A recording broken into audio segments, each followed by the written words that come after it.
Say hello to the all-new and very intelligent BMW 5 Series. It can drive itself, park itself, understand hand gestures, and even bully you if the key ends up in the wrong hands. But since it wears the BMW badge, today I want to find out if it's still the most fun to drive car in the segment.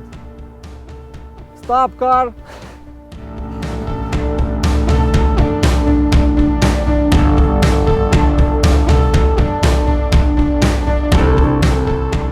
The 5 Series has always been a benchmark in its segment for dynamics, and I'm glad to say the new one makes no exception. Despite tipping the scales at almost 1.8 tons, the 530D xDrive feels remarkably agile in corners, more than its nemesis, the Mercedes-Benz E-Class.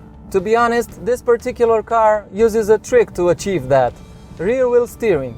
For the first time available with xDrive, the integral active steering system improves turn-in for more agility in corners at highway speeds and increased maneuverability in the city.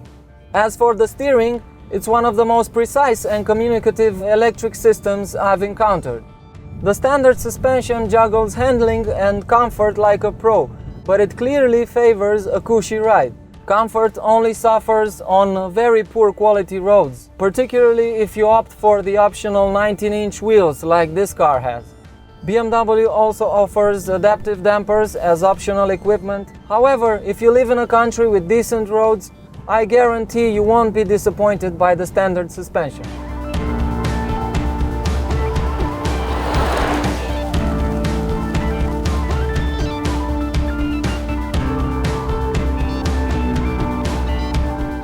One thing you notice immediately as you drive a 5 Series or ride in it is how silent the cabin is. It's very well insulated.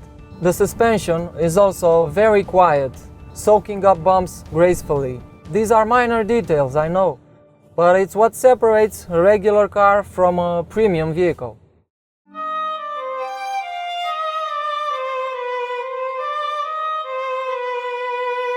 There's little to object about the interior of the new 5 Series. Everything you touch in the cabin feels upscale, and the car oozes that feeling of a well-built luxury sedan.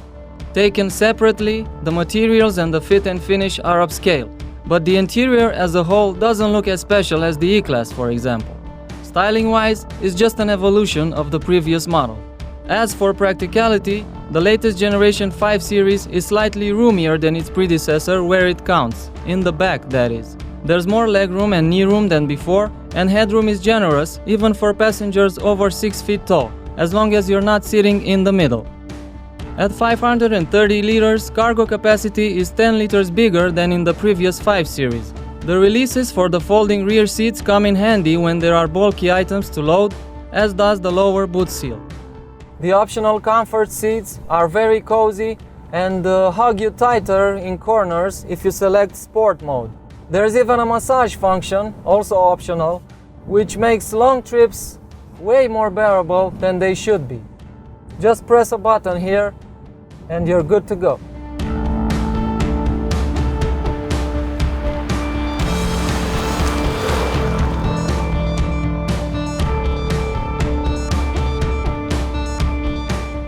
The 3-liter inline-6 turbo diesel unit is one of those rare engines that do everything perfectly. It's silent and refined, it delivers a seemingly never-ending flow of torque, it sounds good when you push the throttle pedal, and it's not too thirsty either. However, you may not be able to get the claimed 5.4 liters per 100 kilometers in real life, but as we discovered, you can get less than 8 liters per 100 kilometers. I think that's more than reasonable for a 265 horsepower engine that can propel this car from 0 to 100 kilometers an hour in just 5.4 seconds. Credit for that goes to the excellent 8-speed automatic transmission, as well as the seamless xDrive all-wheel drive system. The 5 Series loves the open road and is very relaxing to drive in comfort mode. However, if you want to have more fun behind the wheel, all you have to do is press the Sport button over here, which sharpens up the response of the engine, transmission and steering for a more involving experience. You also hear more of the engine when you do that. This particular model has the Driving Assistant Plus package, which allows the car to take over some driving and parking tasks. For example, right now I'm on the motorway. I've activated the adaptive cruise control system. I've set the speed at 130 kilometers an hour.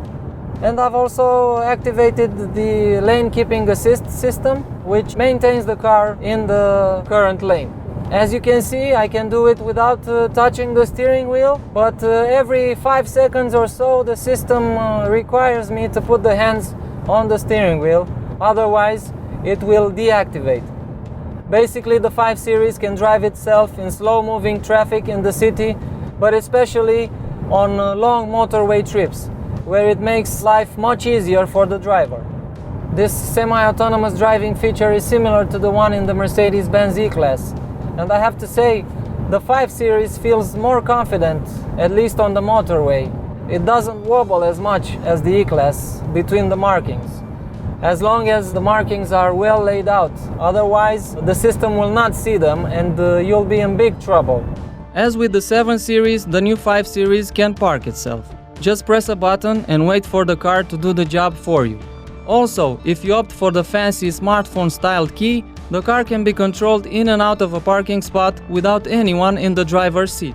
Sadly, most of the driving and safety assist systems are optional on the 5 Series, so you'll have to spend big to turn it into the ultimate self-driving machine.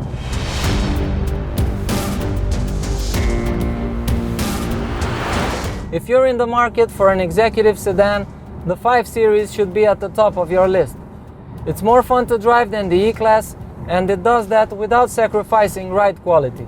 It's also well built, luxurious, and it packs more technology. However, most cool features are optional. A base 530D xDrive is priced from around 57,000 euros in Germany, but this test car adds 25,000 grand in options. The truth is, no one buys a 5 Series with 0 options on it. And BMW is well aware of that, and it profits from it. Can you blame them?